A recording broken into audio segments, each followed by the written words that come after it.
Walking alone, the streets are empty. The only thing I Hansi Flick komentari performa Barcelona usai libas Vissel Kobe. Pelatih Barcelona, Hansi Flick, tak kuasa menahan emosi di pinggir lapangan saat timnya menang atas Vissel Kobe dalam laga pramusim.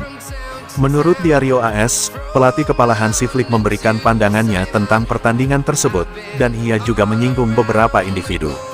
Ahli taktik asal Jerman itu tampak bersemangat sepanjang pertandingan dan mengungkapkan kepuasannya yang tulus atas penampilan timnya, terutama para pemain muda yang tampil gemilang.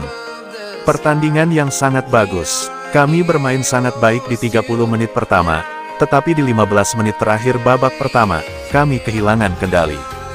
Di babak kedua, kami kembali bermain sangat baik, ujar mantan pelatih Jerman.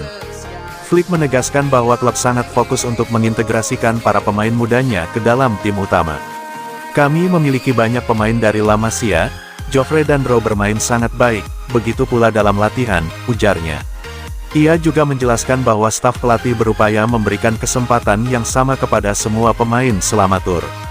Tujuannya adalah agar semua orang bermain selama 45 menit, Rashford belum banyak bermain, dan kami juga ingin memberi Gerard Martin 15 menit karena dia baru bermain setelah cedera. Secara keseluruhan, malam di Kobe ini merupakan malam yang sukses bagi Barcelona, yang kini akan bertolak ke Korea Selatan untuk pertandingan persahabatan pramusim berikutnya. London to Taiwan. I've been all around the globe trying to protect your soul. We are heroes tonight. We will fly above the sky.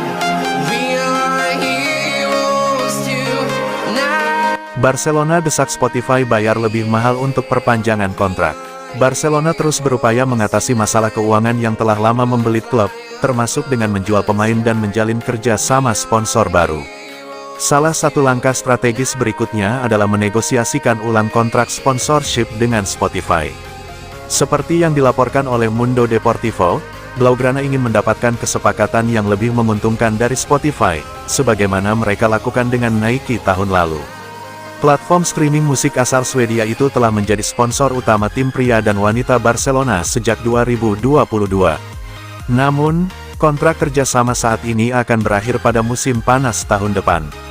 Saat ini, Barcelona menerima sekitar 75 juta euro atau 1,4 triliun rupiah per tahun dari Spotify, terdiri dari 65 juta euro sebagai nilai dasar ditambah bonus hingga 70 juta euro, serta tambahan 5 juta euro untuk hak penamaan Stadion Camp Nou.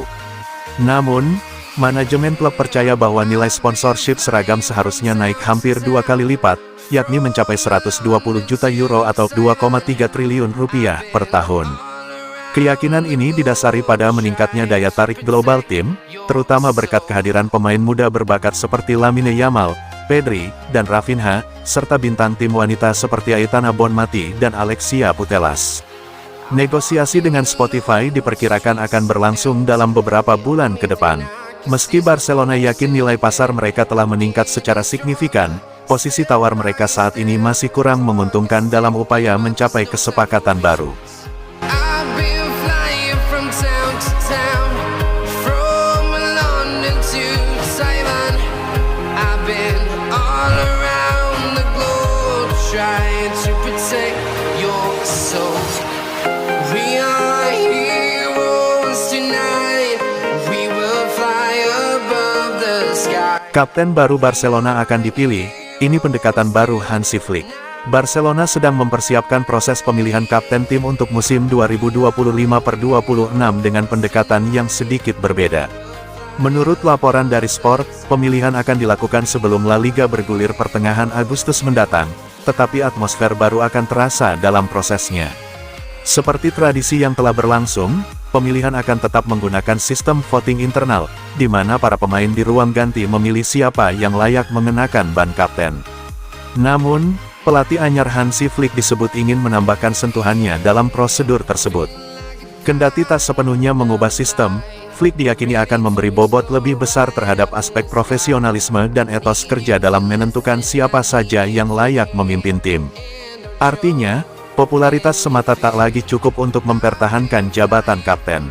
Saat ini, 5 pemain masuk jajaran kapten utama Barcelona, Marc-Andre ter Stegen, Ronald Araujo, Frenkie de Jong, Rafinha, dan Pedri.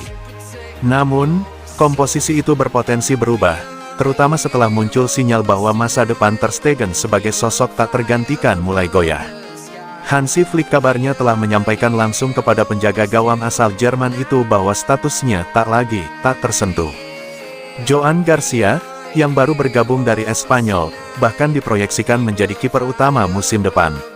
Sejak datang ke Camp Nou, Flick menunjukkan pendekatan tegas dalam mengelola skuad.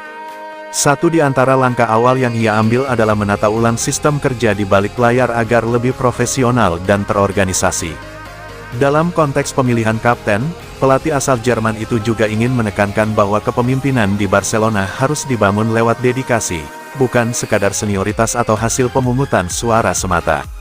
Dengan potensi perombakan dalam struktur kepemimpinan tim, Barcelona berharap bisa segera menemukan sosok-sosok kapten baru yang sesuai visi Flick. Langkah ini diharapkan bisa membantu skuad beradaptasi lebih cepat dengan sistem baru sebelum musim resmi dimulai.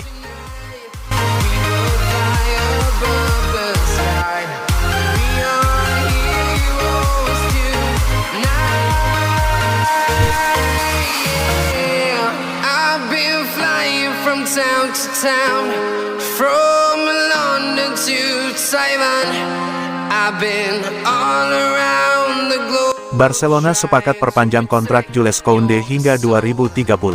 Menurut L'Equipe, Jules Koundé yang saat ini terikat kontrak dengan Barcelona hingga 2027, akan memperpanjang kontraknya selama 3 musim lagi, yang akan membuatnya tetap di klub hingga Juni tahun 2030. Fabrizio Romano juga telah mengonfirmasi perkembangan tersebut. Kesepakatan antara sang pemain dan klub telah rampung, dan konfirmasi resmi diharapkan segera, dengan perpanjangan kontrak 3 tahun untuk pemain Prancis tersebut disertai kenaikan gaji.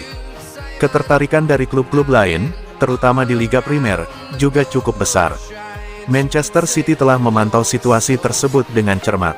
Namun, mantan bek Sevilla ini bahagia di Barcelona, di mana ia telah memenangkan gelar La Liga 2 kali dan mengincar kesuksesan Liga Champions bersama klub tersebut. Pembicaraan untuk memperpanjang kontrak Koundé telah berlangsung cukup lama, dengan pertemuan terakhir berlangsung awal bulan ini. Kini, kedua belah pihak telah mencapai kesepakatan. Hanya beberapa detail kecil yang tersisa sebelum pengumuman resmi. Meskipun tidak bermain di posisi aslinya, penampilan Koundé sebagai bek kanan telah menempatkannya di antara yang terbaik di dunia di posisi tersebut. Konsistensinya telah membuatnya dikagumi oleh manajer Hansi Flick.